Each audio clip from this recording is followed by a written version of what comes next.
নমস্কার, প্রত্যেককে আমার চ্যানেল অল্প অল্প গল্পে স্বাগত। আমার আজকের নিবেদন কবি সুকুমার রায়ের লেখা একটি কবিতা, জীবনের হিসাব। বিদ্যে বোঝায় বাবু মশাই চড়ি শখের বোটে, মাঝিরে কন বলতে পারিস সূর্যি কেন ওঠে?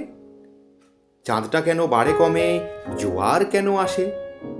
বৃদ্ধ মাঝি অবাক হয়ে ফেল ফেলিয়ে হাসে। বাবু বলেন, সারা জনম মরলি রে তুই খাটি, জ্ঞান বিনা তোর জীবনটা যে চারি আনায় মাটি। খানিক বাদে কহেন বাবু, বল তো দেখি ভেবে, নদীর ধারা কেমনে আসে পাহাড় হতে নেমে?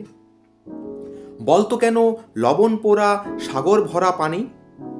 মাঝি সে কয়, আরে মশাই অত কি আর জানি। বাবু বলেন, এই বয়সে জানিস নেওতা কি? জীবনটা তোর নেহাত খেলো অষ্ট আনায় ফাঁকি।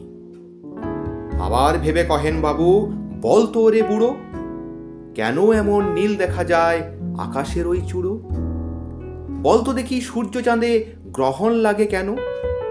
বৃদ্ধ বলেন, আমায় কেন লজ্জা দেছেন হেন?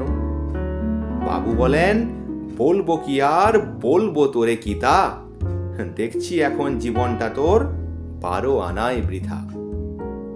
খানিক বাদে ঝড় উঠেছে, ঢেউ উঠেছে ফুলে, বাবু দেখেন নৌকাখানি ডুবলো বুঝি দুলে।